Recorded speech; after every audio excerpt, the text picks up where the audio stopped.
Hello, good afternoon, everyone. My name is Ashley Benton, and I'm a consultant with the National Mentorship Program, and I'm so excited to have the opportunity to introduce Rebecca Alexander as our next presenter. I just met her for the first time yesterday, but I'm so thrilled because I felt like I already knew her through reading her book, Not Fade Away. I loved reading it. It was full of humor and poignant information about her journey through life. And, some people were like, oh, don't read it, but, because the deafblind community has changed. But I'm telling you guys, it doesn't matter if the deafblind community has changed. You need to go ahead and read this book. It's such a beautiful story about our journey that connects everyone. So Rebecca is an author, she's a psychotherapist, and she's full of energy, she's vibrant, she does so many different things. So I'd like to invite Rebecca to come up and present for everybody. Thank you so much.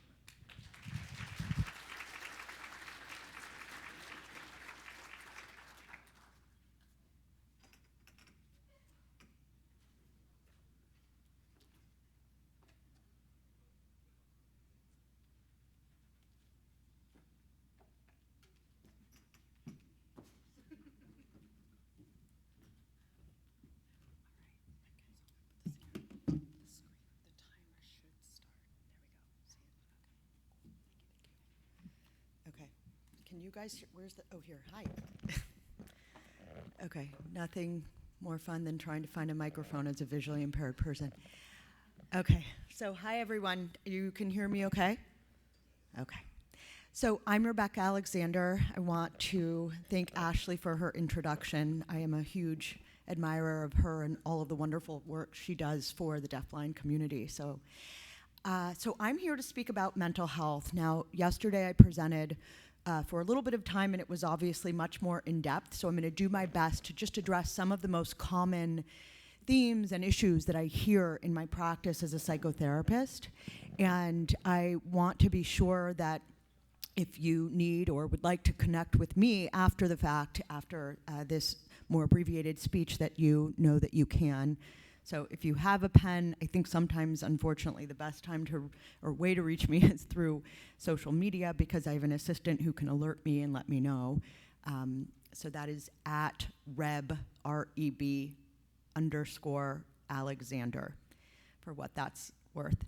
So the themes that I deal with specifically as not only a person living with Usher syndrome, but also a mental health professional, varies significantly. But most importantly, what we see is a perpetual dealing with a sense of grief and loss. And so oftentimes now with the coalition, we have been working tirelessly really to try to find different providers in different areas who specialize in Usher syndrome, vision loss, hearing loss. And that can be tricky, it can be difficult because our community is quite vast as well. We have people who are culturally deaf, or we have people who are raised in hearing families, and so it really runs the gamut in terms of the type of providers we need. But so what I recommend for people, while you're trying to find someone who is most specifically able to help you or a loved one deal with some of the issues that present when you're dealing with mental health around Usher syndrome, I suggest you look for somebody who specializes in grief and loss, and specifically complicated grief and loss. And the other thing that I think is more important, just as a psychotherapist, without making it too general, is that I often hear people talk about the future. They talk about their fears, they talk about their anxiety, their depression, that is related to not knowing what to expect, not knowing what life will be like. And we all, as human beings, do this. We live in a black and white mentality of right or wrong, good or bad. It's either this way or that way. And I think that those of us in this room, no matter whether you live with Usher syndrome or whether you have a loved one, a child, a spouse, a significant other, a family member with Usher syndrome, is that it's very gray. That depending on the environment you're in and who you're with, your ability to communicate, whether it's through hearing or vision or tactile sign or ASL, it can vary. And that is what makes it so gray. You may feel, as someone with Usher syndrome, much more high functioning in certain areas that you're familiar with based on what the environment is like and the lighting. And so it's the gray that we really need to work on developing tolerance and comfort for. And I want to say that that's for people with Usher syndrome, but that's really for everybody in all human beings, is being able to develop tolerance and comfort the gray. And what the gray represents really is not just that there's a flexibility, there's an ability to be able to navigate and be flexible and able to adapt to whatever the circumstances or the environment is that you're in. It's also about uncertainty. Gray is sort of this universal color and sign and belief that gray is uncertainty. It means that we don't know what things will look like. And because of that, it brings us to the most important point, which is of being present.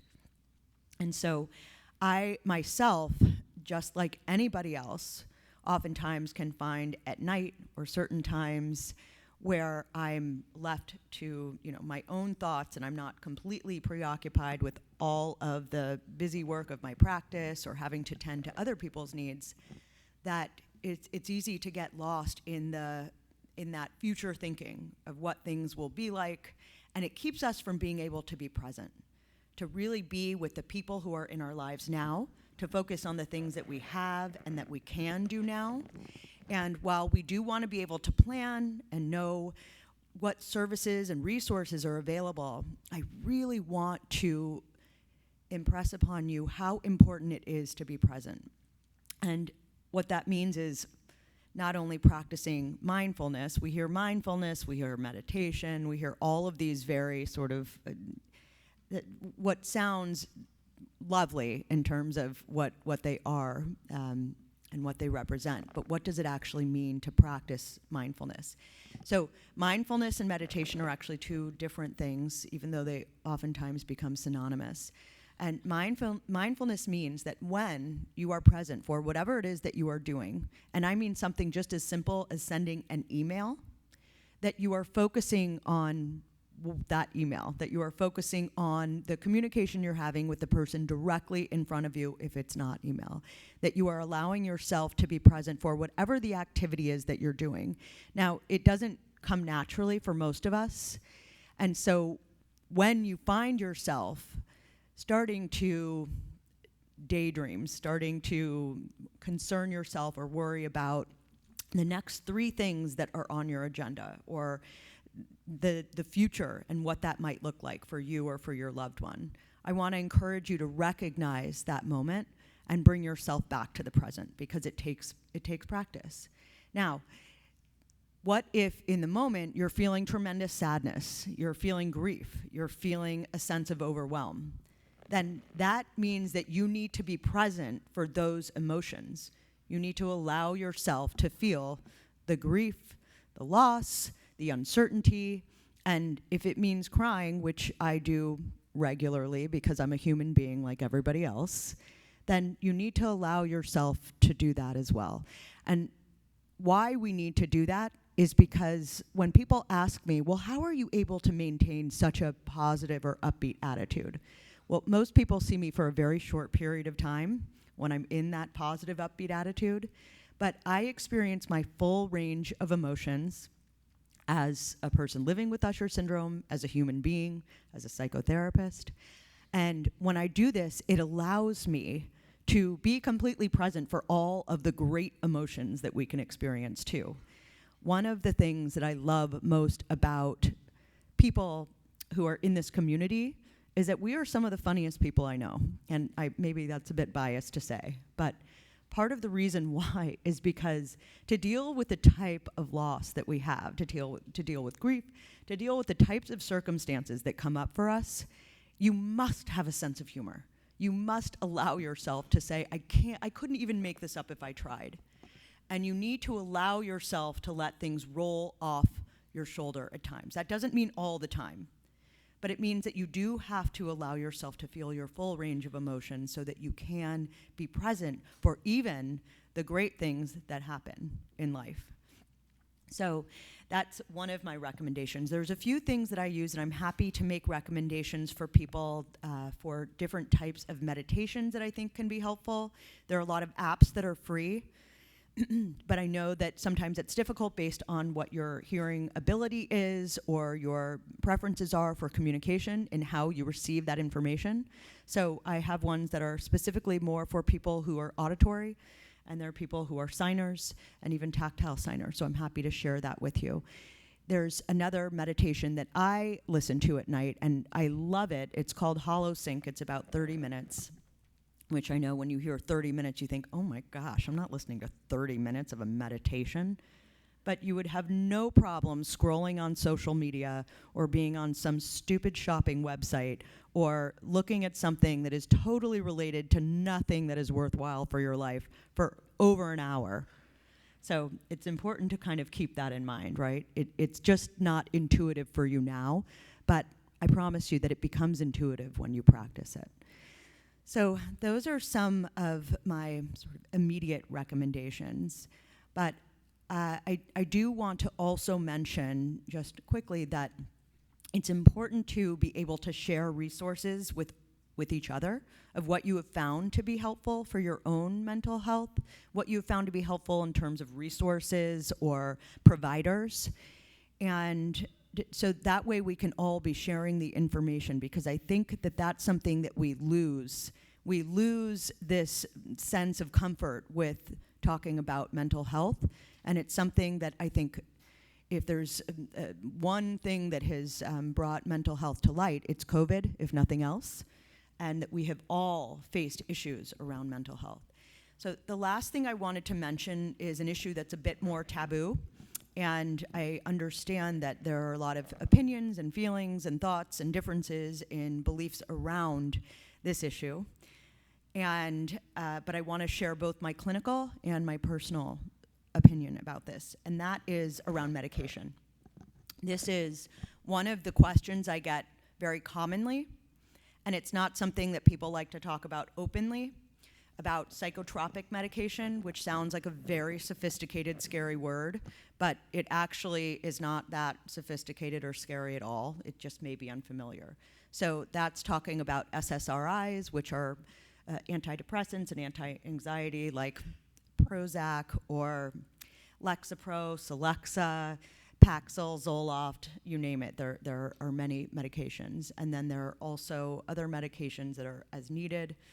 But what I want to say about some of these medications is that I see them as tools.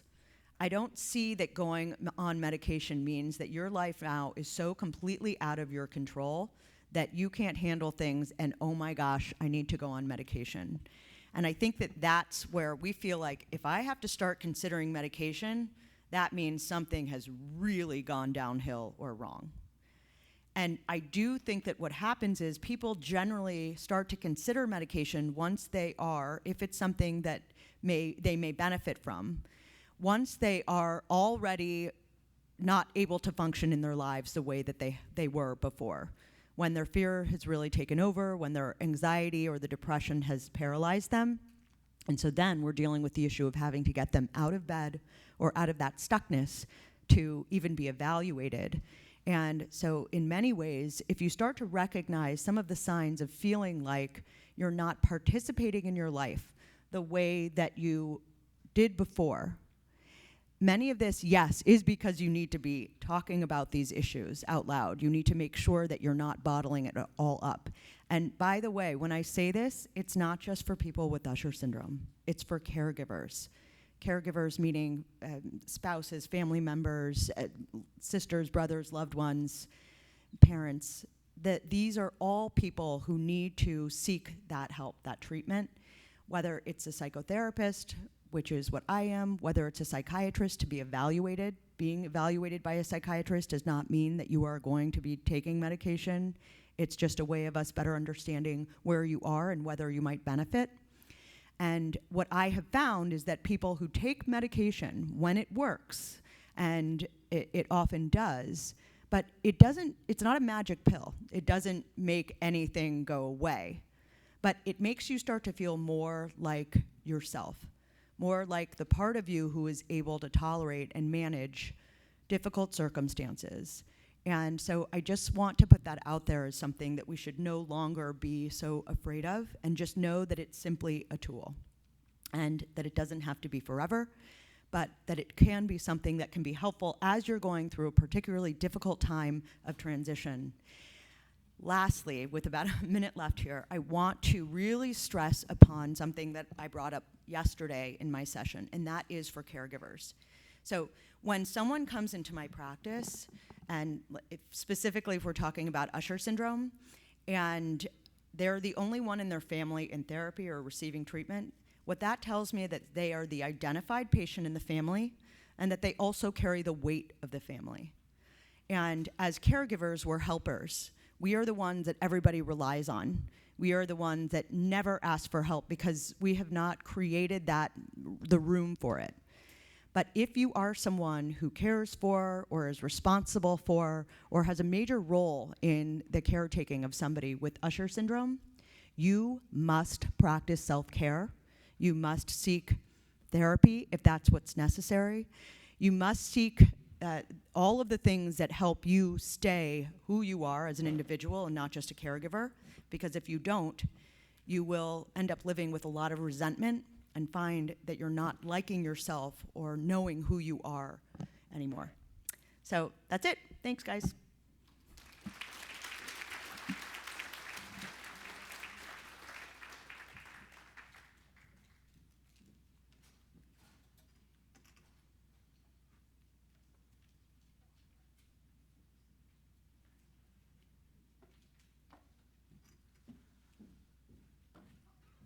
We're going to take a quick 20-minute break and be back here at about 3:30 for our panel.